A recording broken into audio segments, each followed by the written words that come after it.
is your call to action. Get prepared, America. Economy, survival, energy, disasters. This is USAPrepares.com. Informative radio, educational radio. Interact now by emailing instructor@USAPrepares.com or text at 434-390-7953. Class, please take your seats. Now, your instructor, Vincent Finelli. Oh, man, just getting ready here. Okay, final click, and we're ready to go. Everyone all set? Cocked? Locked? Blissed? Dr. Shealy, are you blissed? I am blissed and blissful.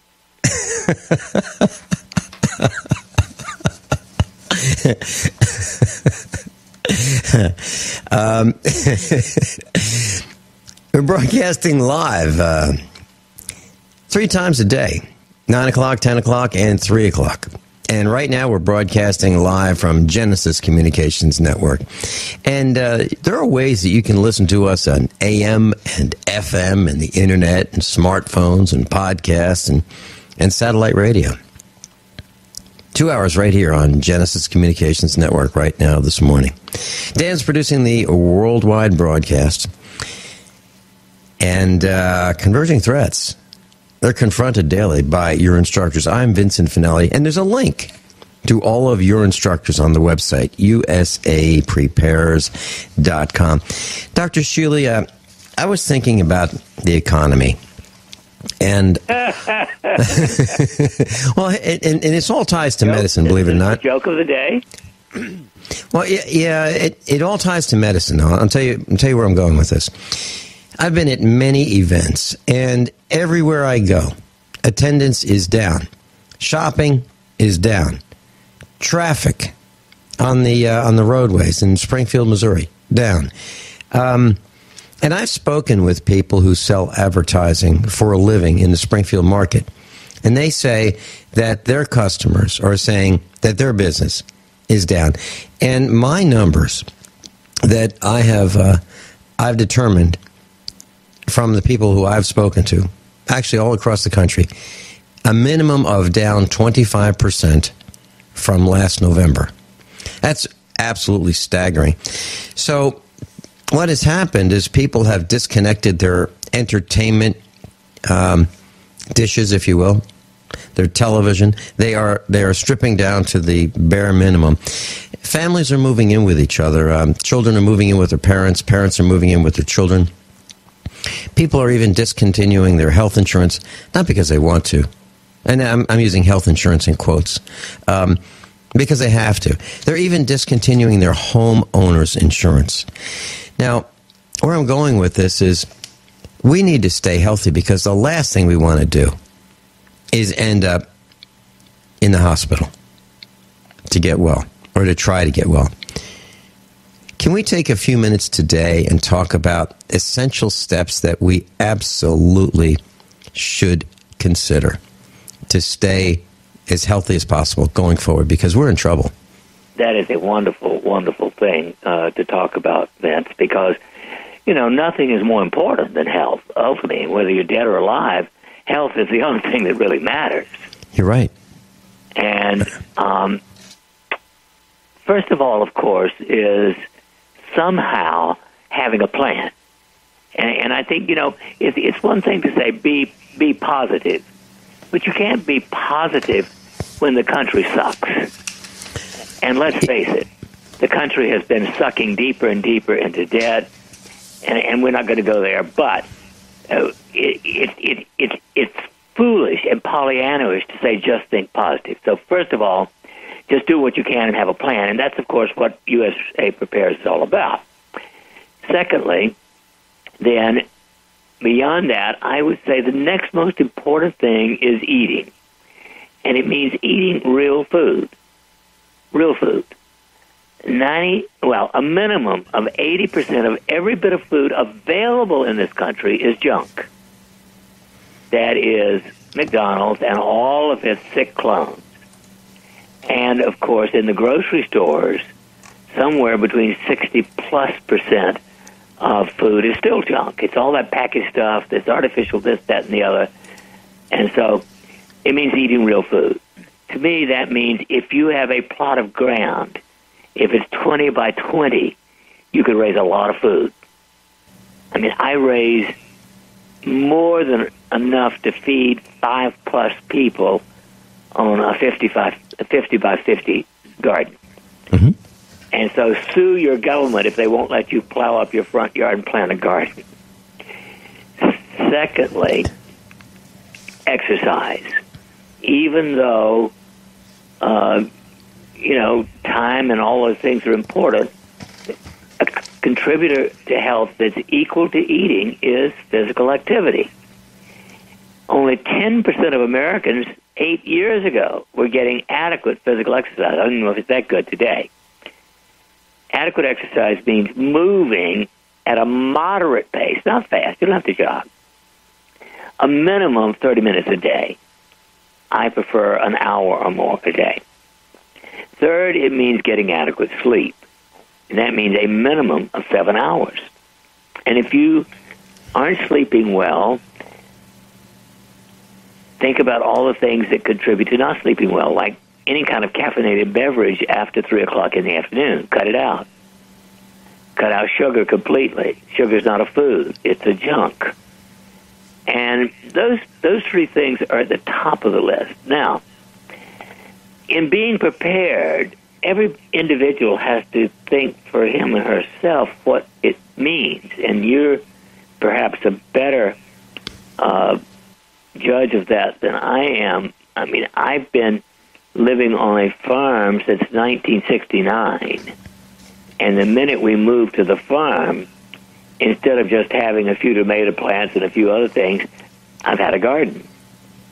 And so if you live in a town and can't raise your food, is it possible to find a community project where you could have multiple people sharing land to raise food on? That's happening in a number of communities.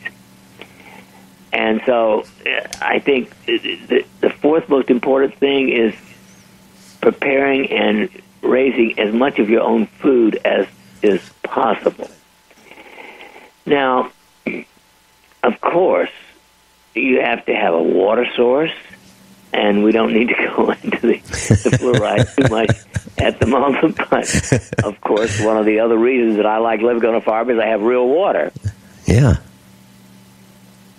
But I think those are the important things. Now, in today's stressful climate, and I do think that as a whole, civilization has more artificial stress than is necessary. And when I talk about artificial stress, I'm talking about texting. And, I mean, for goodness sakes, I can't think of anything less important than texting. You're absolutely right. Sitting here. The reason I say you're absolutely right, Dr. Shealy, is because back in the 1950s, the 60s, and 70s, we all were able to plan. So instead of going to the food store or instead of going to buy something at the market, and when you arrive there today, you say, "Well, I don't need to worry about it. I'll just text and find out what the family wants me to get when I get there." We didn't used to do that. We actually used to plan. We'd say, "Okay, everybody, why don't you get together? I'm going shopping, or would you like to go with me? Or we can all go together." But there would be a plan. We literally wrote down what we were going to get. It's amazing how things become old-fashioned so quickly. Right, and today why plan? We don't need to plan. Heck, we've got this cell phone. And last night I said to Mrs. Finelli, "You know what? They can listen in to everything we say. They can turn the microphone on. We won't know it. The phone won't light up. That phone is going to be put away from where we are when we charge it. I don't carry a cell phone with me. I'm very much like you. Why would I want to carry a cell phone?" And as a matter of fact, I said, is our contract up because I want to dump this iPhone? I don't want anything to do with Apple Computer because Al Gore is on the board of directors, and he gets paid Yes, Al Gore. He gets paid $125,000 an hour to sit on, when he shows up, to sit on the board of directors of Apple Computer. And Al Gore has enriched himself very handsomely since he's left office. So has the Clinton family. They all have. They've all gotten very, very wealthy. Even the current guy who's living in the White House has gotten more wealthy since he's been there than before he got there. It's unbelievable. So, yeah, I don't want... I hate to say it. I think Apple has some pretty good technology. But because Al Gore is involved, I don't want anything to do with those guys. Well, I didn't know that, but I actually did buy an Apple about 8 years ago. I thought, well, I'll convert. And I gave it up and gave it away after a week because I find the old PCs easier. Well, and I do too. I have all of the computers that I have in the studio. I built them. I didn't build the motherboards, but I took the motherboards and the hard drives and put it all together exactly the way I wanted. And I don't quite understand Apple's operating environment. But Dr. Shealy, we have a post on our website right now. It's called. I believe it's called food. It's called Food Costs Around the World, and there are pictures of about 30 families and what does it cost to feed these families. And here's a picture. There are pictures of different families sitting around with a week's worth of food. Okay, either in their kitchen or their dining room or wherever they happen to eat. Now, some of these families are able to live on very little, maybe. Here's one, looks like in Africa, they're living on about $24 a week for the entire, 1, 2, 3, 4, 5, 6, 7, 8, 9, 10, 11, 12, 13, 14, 15 of them in this family, and they can live on $24 in U.S. dollars worth of food a week. Now, it looks like one item of this large spread is in a package, and it looks like it's kind of a can, and that might be I don't know what it is. It looks like baking powder or something like that. Other than that, there are sacks of grains, and a bucket of fruit. We'll talk about America, and we'll contrast that family with America when we come back. Dr. Norman Shealy, I'm Vin Finelli, normshealy.com. This is USAPrepares.com. Yeah, class, you just heard a commercial for MyPatriotSupply.com. They were at the Get Prepared Expo. Yep, they were at our Get Prepared Expo. And they're going to probably be at the next one, July 20 and 21. July 20 and 21, right here in the Missouri Ozark Mountains, Lebanon, Missouri, at the Cowan Civic Center. Absolutely fabulous venue. Dr. Shealy, I've got in front of me a post on our website, USAPrepares.com. It talks about food costs around the world. And so here we have a family of 1, 2, 3, 4 people. And so I'll just look at some of these items and share with you what they are. So here's an American weekly diet. Starts on the left with a pizza. And that comes from a pizza parlor, if you will. And then right next to that, there's a pepperoni pizza. And then there's some packages of meat that looks like chicken and some pork, some bacon, some ramen noodles, a couple cups of Burger King soft drinks, Burger King French fries, McDonald's French fries, some tacos. We've got some Diet Coke, Lay's potato chips, the wavy potato chips. We've got some Cheetos. Looks like we got some, maybe some 7-Up there. 2 gallons of milk. A few bottles, 1, 2, 3, 4, 5, 6, 7, 8. Looks like 8, maybe 9 bottles of juice. A small portion of fruit, looks like 2 bunches of grapes, a little bit of greens, a couple tomatoes, but just about everything there is packaged. Yeah, it's junk. Everything. Yeah. Over 90% junk. And that's the American diet. Now, you contrast that with the diet of the family, it looks like, from Africa, and their diet consists of grains and locally grown foods. Now, Ecuador, I'm looking at Ecuador, this family of 1, 2, 3, 4, 5, 6, 7, 8, 9. Now, they're living in what is probably their kitchen, which is probably substandard to anything that we would use as even a barn. I mean, we would not have that as a barn. And they've got plantains, they've got fruit, they've got grains, they have, I don't see any meat. I don't see any meat, but I see cabbage and a lot of greens, and they look healthy. They look absolutely healthy. And it looks like it's locally grown. I mean, like very, very close to where they live, because it's in sacks. It's not in plastic packages. There is not a plastic package in the picture that this family from Ecuador is eating. So I don't think we have time to go through all of these photographs of what people are eating, but here's what I see. The higher the income of the country, the more plastic, the more packaged the food. The lower the income, lower the income. All of this has happened since 1945. Prior to World War II, 90% of all food eaten was grown within 50 miles of the consumer.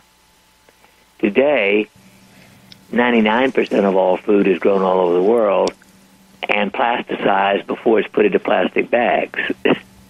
Yes. And that's very interesting. Very, very interesting. And, I'm looking at, let's see, here's a picture of Poland. And in the, it looks like the kitchen, we're in the kitchen in Poland, and there's a television, for everybody's convenience. It's right there. So if you want to watch TV, you can eat and they have M&Ms and they have some of the other, foods that we have. But they have a greater percentage of raw food than Americans in Poland. And if you go to Australia, they have a greater percentage of meats and eggs and vegetables than we do in America. But America is absolutely a disgrace. Absolutely a disgrace in terms of what we're eating. Unbelievable. Now, Luxembourg, they've got a bunch of bottles of wine and drinks and soft drinks and so forth, but they've got some natural foods there too. Dr. Norman Shealy, I'm Vin Finelli. This is USAPrepares.com. We'll be back. I'd like to talk to Dr. Shealy about memory and how we can improve our memory when we come back. Dr. Norman Shealy is with us this morning. And, I'm looking at food pictures around the world. And there's a post on the website, USAPrepares.com, if you'd like to see it. And I was thinking, there's one of Guatemala. And Mike Ma, senior USAPrepares.com instructor, came up from Guatemala. He's been to all of our expos. And there's a picture of what the family of 1, 2, 3, 4, 5, 6, 7 people in Guatemala spend their food on. Maybe about $65, $70 a week for the entire family. What is it? It's potatoes. I mean, a lot of potatoes. A lot of tomatoes, a lot of green beans, a lot of carrots and grains. Just a couple packages of prepared foods, just a couple packages, literally. So maybe 6-7% would be 8%, maybe packages. The rest would be grains and fruits. And that's exactly what Mike Ma said. And it looks like blueberries or grapes. And when Mike Ma comes to the farm, if I'm not expecting him and he's here, and I don't know that he was coming, he'll come and there'll be a bag of grapefruits on the kitchen counter, or there'll be a bag of some kind of fruit, a large bag of fruit, and that's kind of his calling card. It doesn't say, "Hey, Vinny, Mike, I was here."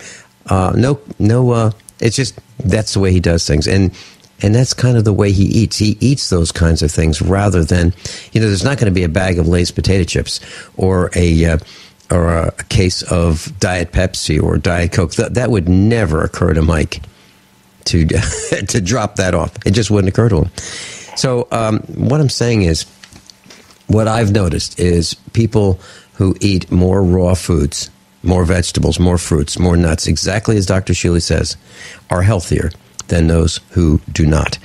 I'd like to talk about remembering better, memory. Dr. Shealy, we've got some young students in our class who have to commit to memory things that their teachers and ask them to remember for tests and so forth. Is there a way that they can train themselves to remember better? Well, let's go back, and I hate to be repetitive, but let's start with eating real food, exercise, sleeping. Those things are essential. Yeah. The brain cannot function without adequate food and oxygen and all of those things. So if it's like that man who was at our DoubleTree last week, came in with all kinds of problems. And I looked at him, and you knew he smoked without even saying it. And I said, look, if you're not willing to get up smoking, enjoy your death. And so if you're not willing to eat right and exercise right and sleep right, then enjoy your poor health and your crummy memory. Now, beyond that, there are certain things that are particularly good. The whole B vitamin complex is essential for brain and nerve function. And so I do think that in addition, unless you lived on a farm 50 miles away from a town and raised 100% of your food, you need vitamin supplements. And at the top of my list would be an excellent multivitamin mineral that contains an average of 25 milligrams of the major B vitamins. That's sort of, basic to me. In addition when you to that, yes? Dr. Shealy, when you say the major B vitamins, are you talking about B6, B12? B1, are you talking about B2, B complex? B3, B6, B12. Well, B12, of course, would be 1,000 micrograms. But the four big ones, 1, 2, 3, and 6. Okay. They're absolutely essential for brain function. Now, if you ate real earth-type meat products, chickens, beef, etc., beefalo, whatever, you're going to get probably enough omega-3 fats. Now, if you eat store-bought meats, you need omega-3s as a minimum of 1,000 milligrams a day. And obviously, I think that the vast majority of people would improve with Sunset, the tocotrienols that Kyani makes, because it's the strongest form of vitamin E. And finally, I would get at least 1,000 milligrams of vitamin C a day. I think those are basic. Now, beyond the basics, there's some evidence that lecithin helps memory. It's how you make acetylcholine, and acetylcholine is one of the neurochemicals that is essential for memory. So if you have a problem, I would strongly suggest adding a couple of tablespoons of lecithin twice a day. And then there are mental exercises you could do. You can get all kinds of books that will tell you about plasticity of the brain and how it can be changed and trained. As you say these things, I remember many years ago that there were some advertisements on, and I'm talking like in the 50s and 60s maybe, there are advertisements about lecithin being added to some food products, like it was a really good thing. You don't hear that anymore. Well, that's because the pharmacomafia doesn't want to give you anything good, and the pharmacomafia actually owns the food industry mostly. Man, you talk about incest. Yes. Mm-hmm. The incest among the corporations that create the problems of the world is unbelievable. when you were talking about mental exercises, I was thinking, back in the very, very late 80s, I jumped off the corporate ladder. I jumped out of banking, and I jumped out of having to go to meetings and having to communicate with people to becoming a farmer. And what I noticed over time was when I lived in Virginia, that my vocabulary was becoming more and more compact. There were fewer and fewer words that I would use because it was just me and the cows, and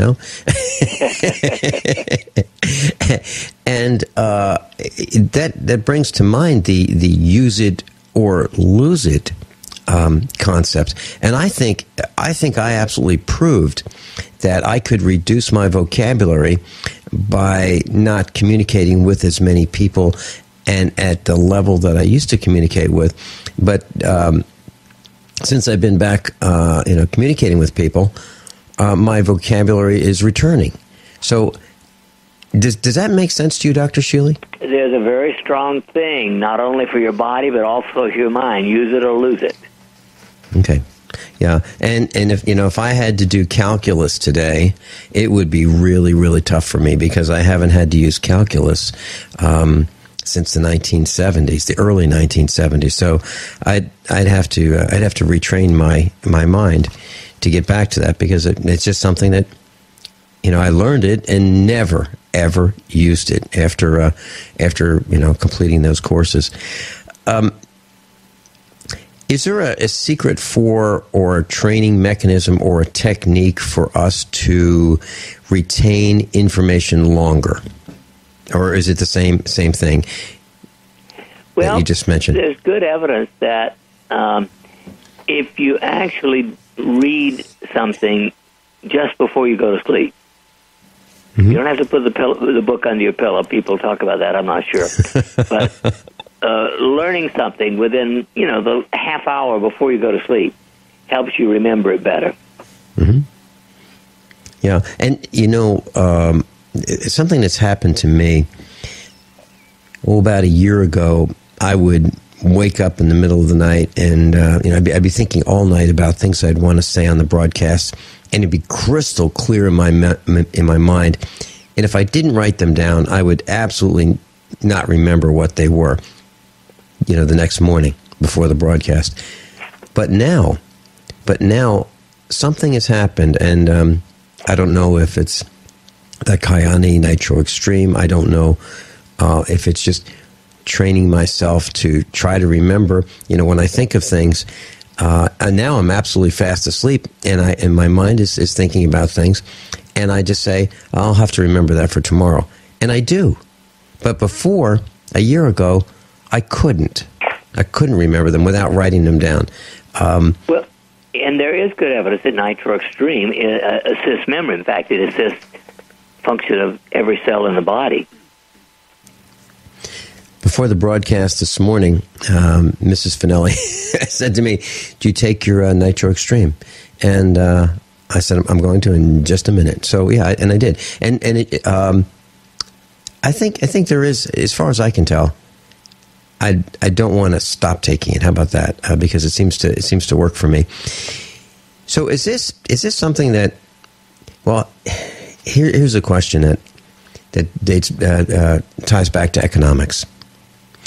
Since I believe, and I know you do, that the economy is spiraling down and people have less money to spend on everything, they're making choices now. Is it going to be electricity? Is it going to be the mortgage payment, the rent payment, food? What can we cut out? It seems to me that people are going to shift more and more toward less expensive food. And I think they're going to waste less, and I think they're going to shift more to less expensive food, which brings us to organ meats. Is eating organ meat a good thing or a bad thing? And why don't we take it one at a time? Why don't we start with liver? Is eating calf's liver a good or bad thing? Marvelous. Mm-hmm. One of the best foods in the world. Okay, and that's one of the things that my mom, I used to I used to get served liver when I was growing up, and I guess she would pan fry it, and I hated it. I mean, it was, but that's what I had, and it was like that, and I'd hear things about the starving people in Africa and China. You know? It's like they would love to have this, so you probably want to love to have it too. And I didn't, but I ate it. Calf's liver. Okay, so that's something that we should be eating. Okay? Absolutely, I would say once a week minimum. One time. And by the way, it's one of the least expensive foods. That's where we're going. Meat products. Dr. Norman Shealy, I'm Vin Finelli. We'll be right back. We're going to be talking about organ meats. NormShealy.com. SHEALY.com. Dr. Norman Shealy's with us. And if you'd like to go to his website, NormShealy.com, NormShealy.com. Dr. Shealy is a medical doctor, a brain surgeon, a 3 times PhD, an author of over 28 books, an inventor, a patent holder, a farmer, a broadcaster of over 2.2 decades. And I can't imagine anybody in the Ozark Mountains who has not heard of Dr. Shealy. He teaches worldwide. He travels throughout the entire planet teaching about medicine and healing and natural medicine and what's wrong with the medical system. Dr. Shealy, we're talking about organ meats, and now in some parts of the world, chicken gizzards, which is like the stomach, the equivalent, or might be likened to a stomach of another animal, it's considered a delicacy in certain cultures. Is eating a chicken gizzard a good or bad thing? Because it's good. Of course, my mom served them to me. I like chicken hearts and livers even better, but gizzards are good. They're good quality protein. Okay, so we can eat chicken gizzards. Okay, I'm going to put a check mark next to that. Now, you said chicken hearts. When I was growing up, my mom used to serve me these little things, and I used to think they were peppers. And I'd say, okay, I'll have some of those peppers. I don't really like them, but okay. And so I'd have 3 or 4 of those, maybe 5. And she said, they're good for you. So are they? No. They're wonderful. Okay, chicken. Okay. Well, I was talking to my mom about that last night. And I said, I'm going to see if I can find a place where we can buy some for her. Chicken hearts, and we'll just lightly, saute them. Now, if a person has a heart problem, is eating a heart of another animal a good thing or a bad thing, or neutral? It's good, period. Okay. So I've got a check next to chicken hearts. Now, I remember many years ago, probably in the 50s, going shopping with my mom for clothes, and those were the days of the department stores. And a lot of them had little luncheon counters, and so we were going to this little deli where you could have a sandwich, and my mom asked me what I'd like to eat, and I pointed to this. I thought it was ham, and I said, may I have some of that, please? And the lady said, sure, I'll slice up some of that tongue for you. And I looked at my mom. Did she say tongue? And my mom said yes. And I said, no, I don't think I want that. So my question is that a good thing to eat? I have never had it. Never wanted to have it. Do you like corned beef? Sure. Okay. Well, if you cook it right, it tastes like corned beef. Okay. I just have to get past the thought. And you haven't asked my favorite from childhood organ food yet. Well, it'd be there's only 2 I have left. One is beef hearts and brains. Oh, that's another. No, I guess calf brain would be my favorite. Yes, they're all good. But I was thinking about tripe. Don't you know about tripe? Yeah, that's the stomach, isn't it? That's the stomach. And properly prepared, it's an excellent food. Now, we're talking about a your calf. Mother knows how to make it. Yeah, she probably does. I hope she does not remember, though. Now, Vincent, we're being practical and economically sound. So why would you waste all of those good foods? Well, actually, we shouldn't waste anything. I believe it's a sin to waste anything. I mean, I don't want to be religious here, but I actually believe, Dr. Shealy, I believe it's a sin to be bored.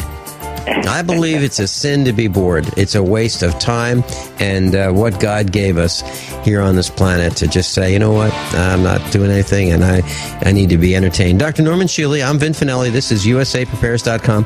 We're going to talk more about organ meats on the other side. And I'd like to know what his thoughts are about eating brains. Will I become smarter if I eat calf brains? Dr. Norman Shealy, Vin Finelli, will be right back after the top of the hour. News and advertisements. Everyone all set? Cocked, locked, blissed? This is hour number 2 of USAPrepares.com. And you can listen to us on AM, FM, internet, satellite, radio, smartphones, podcasts, and, of course, right here. It starts right here on Genesis Communications Network. Dr. Shealy's with us. And we're talking about organ meats. We talked about chicken gizzards and eating them, and the two that we hadn't gotten to on my list was beef hearts and brains. Dr. Shealy, beef hearts, is that something that okay, inexpensive? I assume it has a lot of iron in it. Well, probably, but of course all muscle has some iron in it. I mean, it's the muscle that is the quality protein. You know, that's what we cannot make out of grass. Muscle. Right. I mean, it just is impossible. And I had a friend in Virginia who introduced me to cattle farming, and he was able to find me the first 6 calves, 300-pound calves, to start our herd. And he and I were, standing at the fence, leaning over, looking at the cows, and the cows were just grazing. And he said, it's absolutely marvelous that a cow is an animal who could take something that nobody wants. Nobody wants, fescue, and they can convert it into meat and protein and food, and they do it so well and so efficiently. And he's absolutely right. And I have seen a very interesting argument about that, Vince, that actually the cow, of course, has essentially 2 stomachs. Right. And the grass goes down, and where they, quote, chew their cud, it actually is digested by bacteria. And according to some people, I don't know whether it's a fact or not, but it's an interesting one. The bacteria then go down and are eaten by the stomach and provide the protein for the cow. Interesting. 2-step process. Yeah. Well, let's talk about, so eating beef hearts is good. I believe you mentioned, I was writing my notes about what you were saying, we were talking about the calves' livers. Now, did you say once a week is okay? Oh, yes. Okay. Can you eat them more often than that, or are we going to limit ourselves to? I mean, eating it, heavens, in a crunch, I would eat it every day. But, we do like variety. And I think that the taste buds prefer some variety. Okay. Now, should we be feeding? I've talked about my puppy, and we bought him at around 24 pounds, 25 pounds, and he was born in December. He's now probably close to 90 pounds, so he's about 5. Oh yeah. He's just figured out that he's second in line to being the biggest dog on the farm, and he's still clumsy, he still trips, he's still wiring his brain to his limbs, and he's a really interesting dog. And I want to make sure that I feed him properly so that he can be the protector that I'd like him to be. And he's well on his way to doing that. He's alert, and he growls when he hears noises. He's up like a flash. And I'll tell you what, I would not want to be bitten by this English Mastiff. When he's all done, he's probably going to be between 165 and 200 pounds. And he's right on the growth chart for being that. And he was at the last Get Prepared Expo, and he's quite big. As a matter of fact, the breeder was there, and will probably be at the next Get Prepared Expo. And several of the dogs were purchased by our instructors, believe it or not, who want English Mastiffs because they figured out that they are great protectors. But what the point I'm getting to is, I'd like to feed Thomas Jefferson, or TJ for short, organ meats if you think I should. What do you recommend that we add to his diet? Well, dogs often prefer the organ meats to anything else. Okay. In the wild, right. When the wolf but our Australian blue heeler, has rabbit every day. Raw rabbit. You find the pelts. Self-sufficient, self-prepared rabbit. Not many rabbits around your farm. Yeah. I can say the same thing about our farm. We have rabbit pelts lying around, and there's not a mouse to be seen. The cats all have found all the mice that there are, and we've started doing something a little different here at the farm. After the morning broadcast, Mrs. Finelli and I go check the cows. And we've been doing that for a long time, but we check them many times a day. We used to be just maybe once or twice. Now, right after the broadcast, the weather's really nice, and we'll take the mile walk and go check the cows. But here's what happens. All the dogs come with us, and now the cats are coming with us. And that's a problem, because that's if you think about what your view is like from 5 or 6 inches off the ground, you really can't tell where you are. So we want to make sure the cats don't get lost. So they come with us, and that's a long walk for a cat. It really is. So part of the way we carry them, but it's really nice. And I'd like to suggest to all of those who are paying attention that an animal is a really nice thing to have. It really is. If you take care of him or her, and I really believe it'll help extend a person's life. By having a companion that is a loving member of the family, like a cat or a dog. So, eating brains, calf brains. Well, is there a link that to us becoming smarter by eating brains?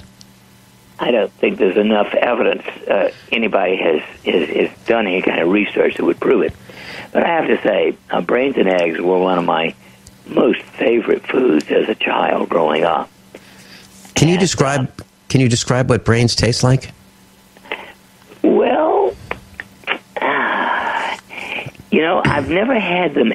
Once in a French restaurant, I did have just brains, and it was not my favorite food. But when you scramble them with eggs, about half eggs and half brains, it's just the most. It's better than mushrooms and eggs. Okay. It's the consistency, I think, more than the taste. But they're good. Excellent. I have served them to guests who didn't know what they were getting and had rave reviews until I told them what it was. It's kind of like that tongue experience that I had when I thought I was going to have some ham, and the lady was going to slice up some tongue. And yeah, you really ought to try tongue sometime. It's very good. Here's the problem. I go out to the field, the pasture, and the cows come over, and I have a pocket full of what we call bucket rattlers, which is really these extrusions of. It's like huge rabbit pellets. You know what? It's kind of like the size of a roll of pennies, and I've got them in my pocket, and they come up to me, and it's like candy to them. It's protein. and I'll feed them one at a time, and they all come up for their hugs, and they come up for their bucket rattlers, and out come their tongues, and that's the problem. That's the problem. It doesn't taste like it feels. Okay, all right. So tongue and chicken hearts are good, and tripe, which is stomach, is good. So the organ meats are good. Are there any parts? Well, what about the intestines? In the deep south? That I draw the limit. Okay. Once, when I was in college, one of my friends took me to a restaurant and got me.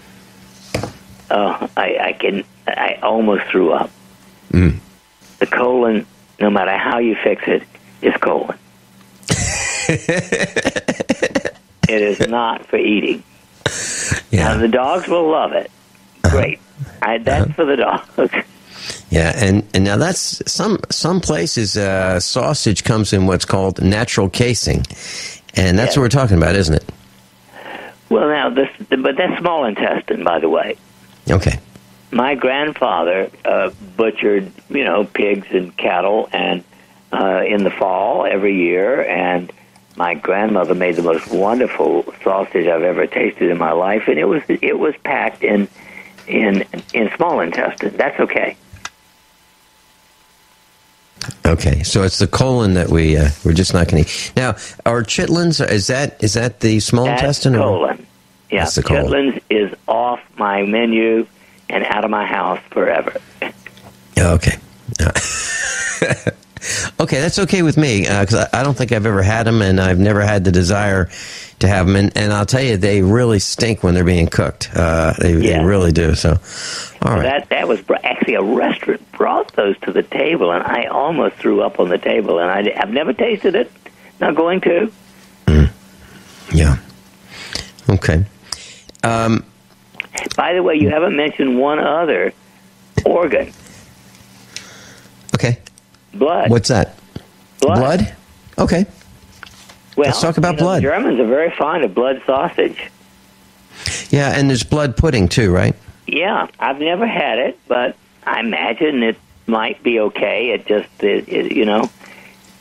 sort of vampire thought comes to mind. But well, so is it okay to have blood? Because our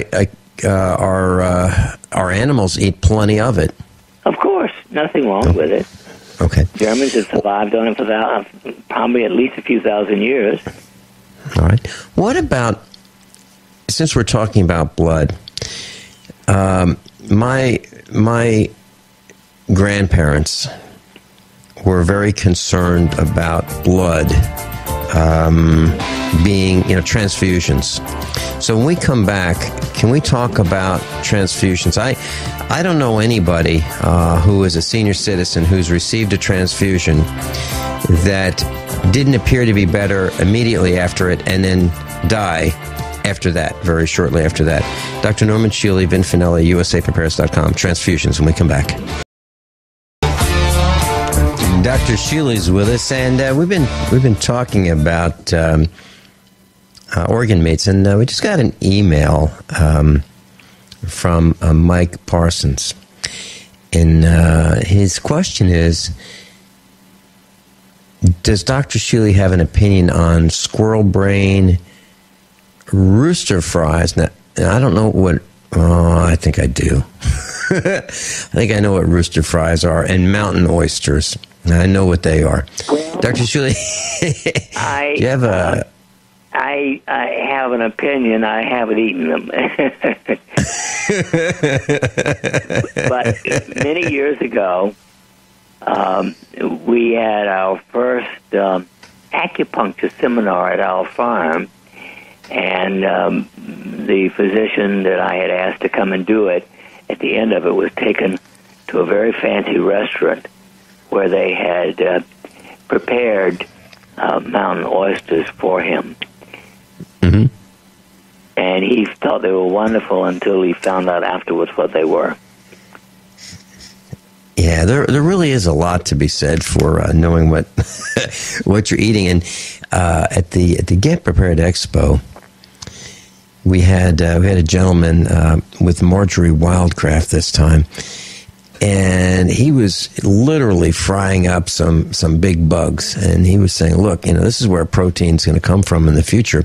And if you get a few of these, and, he was talking about the geometric progression of how many of these wiggly, wormy, creepy, crawly bugs you can get and how much protein you can get. And he was frying them up, and a few people were eating them. I just couldn't do it. I mean, I had no interest in eating bugs. I'm talking about, I'd say the equivalent of a really large millipede or something like that. I don't think we're at that. When I was in medical school, I was introduced to chocolate-covered grasshoppers. Yeah. I remember. I'll bet they're real bitter. Yeah, they were actually tasted fine. They tasted like chocolate. Yeah. Well, so would you eat them? Yeah, I did. I mean, okay. So if right now, if you had a choice between something else and chocolate-covered grasshoppers, would you reach for the grasshoppers? Well, if I didn't have some other dark chocolate available, yes. Okay. I don't know, just the thought of those guys. I mean, they eat our fruit trees, and you look at them, and they've got, a huge percentage of their surface area is an eye. I just, oh. Maybe in the dark, in desperation, in the dark, maybe I could consider the remote possibility of it, but gosh, I'm not there yet. Transfusions, Dr. Shealy. So here's what I have seen with my own eyes. I have seen people who have entered the hospital, and then the doctor will say, all right, we're going to give them some blood. And it perks them right up. It perks the patient right up. Within a couple hours, maybe a half a day, they're doing better for a short time. And I'm talking about senior citizens who are, not in good shape to begin with. Then I see a rapid decline. Then I see another transfusion, and then they perk up a little bit, but they don't perk up to the point where they were at the last time they perked up, maybe a week ago. And then pretty soon, death. Is that just something that I have seen, or is this the way it goes? Well, it can happen, obviously, at any age. When a person is very sick, they're much more likely to have a problem with or without blood transfusion. Mm-hmm. Obviously, blood transfusion saves lives. Okay. During surgery, during acute injuries of a certain kind. Mm-hmm. Now, in general, even though I have had 3 surgeries on my neck and 1 on my low back, I've never had a transfusion, and I had a hip fracture. I've been an acrobat of sorts, and I've had more than my share of injuries, and I'm in great health at age 80, despite all of those and despite the surgeries, but I've never had a transfusion.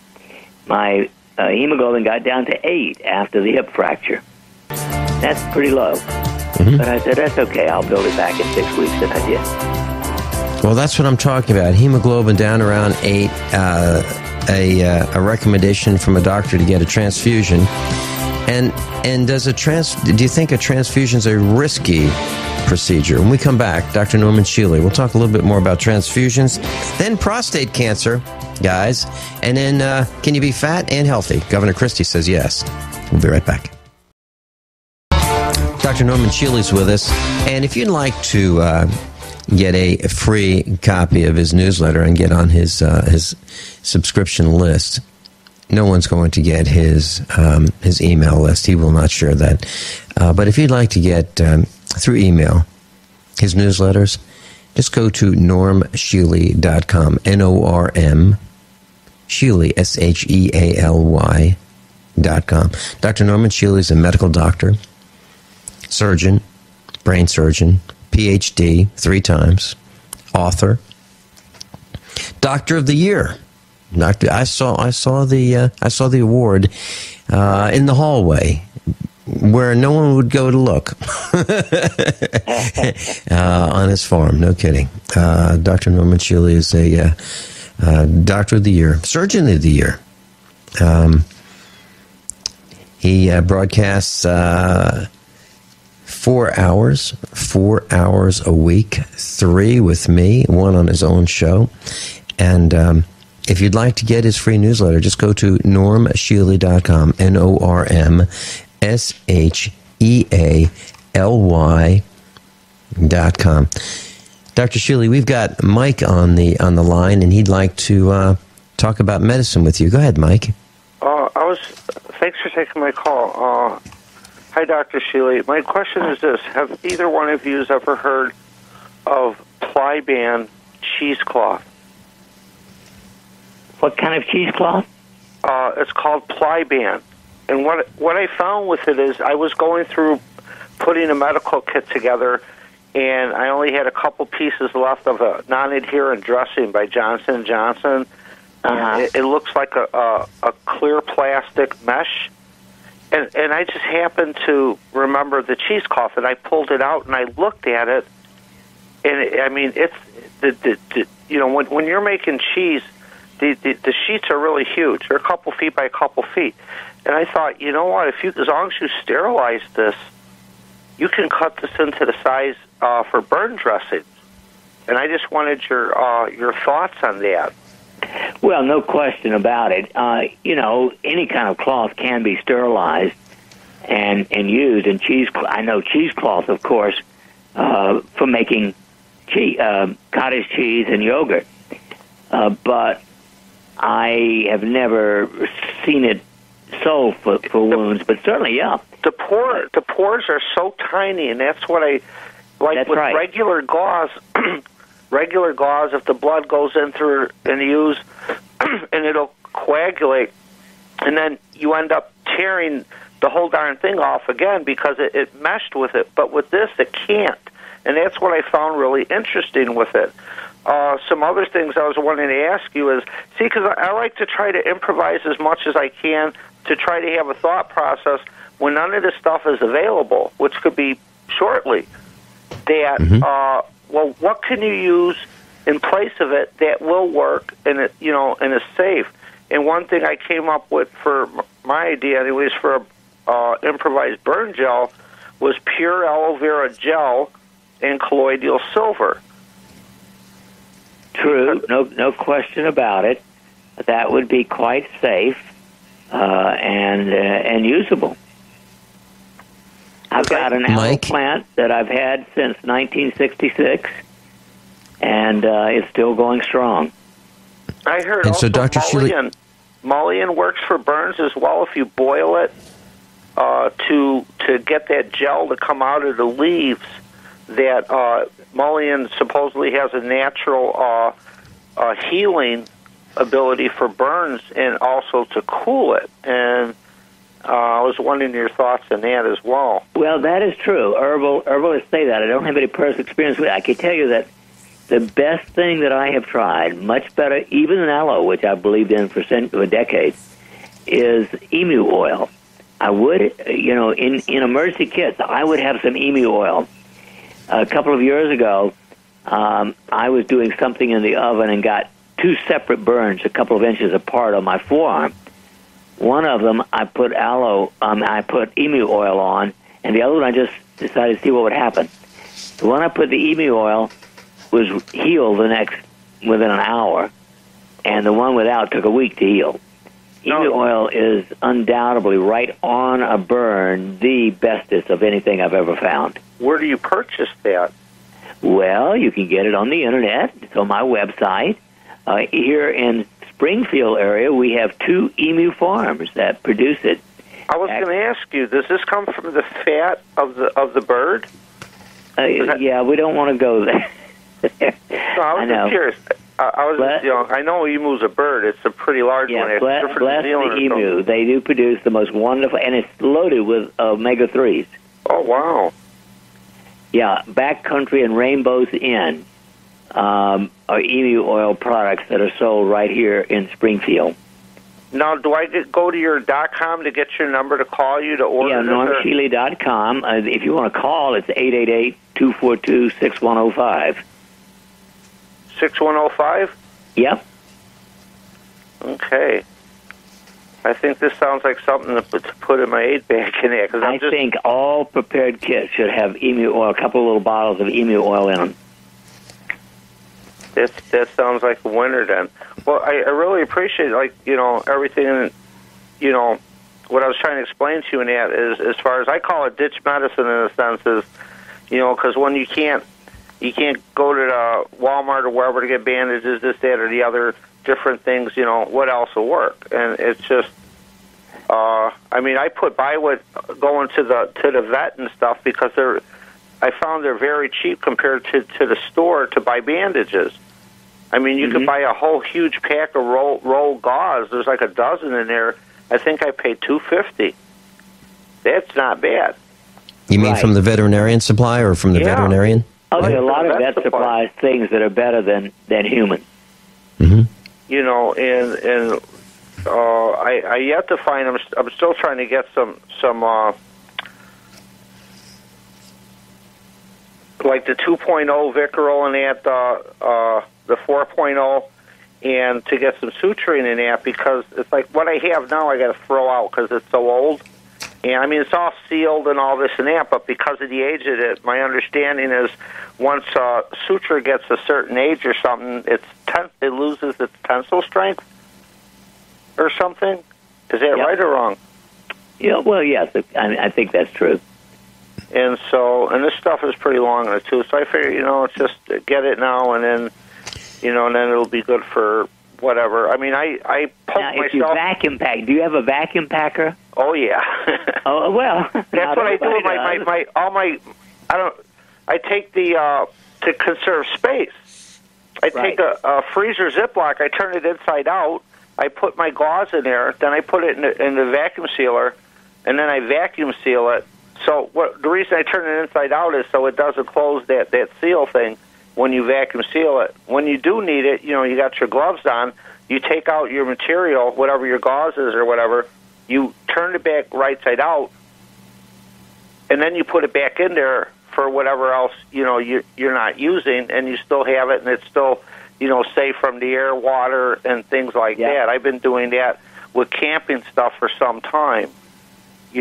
Especially first aid things because a lot of gauzes, one side is plastic, but the other side is paper, which can get wet and then contaminate your gauze or whatever. And so I vacuum seal those things.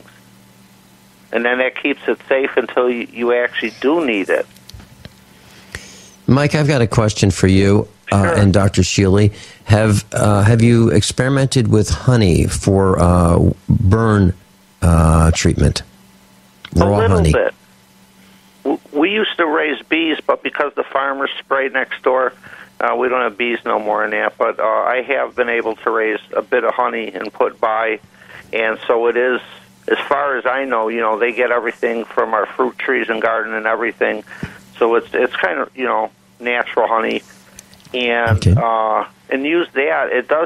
It does have a slight cooling effect. And it is loaded because it's natural. It's not been I never heated or anything, so it has all of its original, micronutrients in that, antibiotics and everything else that's in it. But that I have in my first aid kit actually about 8 ounces that I vacuum sealed, and I carry that where you use it for your coffee or tea. Or you could put it on an injury because in Russia I heard they use honey in surgery, actually in post-surgery. Right. No, honey is one of the bestest things for wounds. There you go, Mike. I'd like to invite you to consider coming to the Get Prepared Expo. That's July 20 and 21, right here in the Missouri Ozark Mountains, Lebanon, Missouri. You'll get a chance to meet world famous Dr. Norman Shealy. That would be awesome. Yeah. Mike, I'd love to meet you because we certainly need people like you. Yeah. Thank you. Absolutely. It's just to hear you so much, thank you so much, Vince, for having him on your show because I do listen to you quite a bit. A lot of times it's on the archives because I can't I'm doing chores. I can't catch the show right then, but I listen, to the archives and that, and I've learned a lot, and I really appreciate that. Thank Mike, you. let me share something with you and the class. When I get an email from Dr. Norman Shealy, it's typically signed the same way: Hugs, Hugs, comma, Norm. That's that, and I'll tell you what you'll find if you come to the Get Prepared Expo, you will see more hugs per unit of time at the Get Prepared Expo. Probably men hugging men, men hugging women, women hugging women, and that's the way it is. And it's like one huge family, and we all mean it, and we really do. So we are in this together. The plan is to come out the other side as unbruised as possible, because we really feel, all of us at USA Prepares, every single one of our instructors feels we're in a lot of trouble. And it's not like I went out and said, listen, here's the test. If you think if you think we're in trouble, you can be part of us. It just happens that we all think the same way. Mike, thank you so much for calling. Dr. Shealy's with us, and I've got some questions for him about when we were at the Doubletree. You had a headband on, Dr. Shealy, and I'd like to know what that was all about. Dr. Norman Shealy, Vin Finelli, we'll be right back talking about Dr. Shealy's headband. On Friday morning, right here on Genesis Communications Network, we're going to introduce our newest instructor. He comes to all of the meetups at Ziggy's. And he's been with us for quite a long time, and he's risen to become an instructor. He's an insurance adjuster. His name is Linus, and he's going to talk about what he saw from people burning their furniture to stay warm in New York City, starving cats and dogs roaming the streets, people who were displaced from their homes. Other people had to stay in the upper floors because the water rose so high that the bottom floors were flooded in New York City housing and apartments. And he saw thousands of people that weren't prepared, were not prepared. They live a few feet above sea level. They had no power, no heat, no food, no water, no transportation. Even their vehicles were damaged by the flood. He's got some stories that he's going to tell us, and how most of the people that he saw were waiting for assistance from the federal government. That's going to be on Friday. And Dr. Shealy, I am so anxious to ask you. You and I were broadcasting live from the Doubletree Hotel, and on a Thursday afternoon, and we're getting ready, and we were in front of this in this theater, in the front of the theater, and I got the equipment all set up, and I look over to my left, and there you are with a headband on, and it wasn't a sweatband, but it looked like it had some electronics in the headband. It had some wires coming down from it. It was hooked up to a battery. What was all that? Well, that was my LIST cranial electrical stimulator in my own personal model I've had since, about 1975. Mm-hmm. I use it, I average once or twice a week when I'm home. I use it daily when I travel because it resets your serotonin mechanism. It is wonderful for a mood lift. And sometimes when I don't get enough sleep the night before for whatever reason, in this case I was preparing because I knew I wasn't going to get enough sleep that night. And but it's wonderful for depression, for anxiety, and for insomnia. And so is this your invention? Is this your invention? Well, I'm the one who discovered it. Actually, an engineer brought it to me for pain control. And I found that its best use was not so much for pain control, but for mood control and for bright alertness. Well, I can tell you that, sitting next to you, broadcasting live, you were alert, you were sharp as a tack, but you're always that way. Well, I am, but any day when I feel if I'm not going to be up to snuff for myself, I put on the LIST cranial stimulator. to me, now if I had to have only one thing, I could live without food for a few days, but I wouldn't want to be without my LISS stimulator in a crisis. Now, how do you spell LISS? LISS. LISS. And can you tell us what that stands for? Saul Liss is his last name. Saul, okay. S-A-U-L, Liss, L-I-S-S. Okay. A wonderful, bright, and inventive engineer. Okay. And is it a magnetic? It looked like it had some discs encapsulated, or something encapsulated in plastic, maybe the size of a silver dollar. The electrodes. The electrodes have inside them regular old sponge that you wet with water. Okay. And they're connected to a little thing. Oh, it's sort of about the size of a moderate-sized cell phone. Okay. And that does it produce electrical currents or frequencies? It puts out 15,515 pulses, all mixed in together at 1 or 2 milliamps of current, and that's enough to go through the skull and activate the serotonin and beta endorphin systems. Well, Dr. Shealy, I don't think it's fair. I was competing unassisted with you. Well, I'll be happy to loan you one anytime.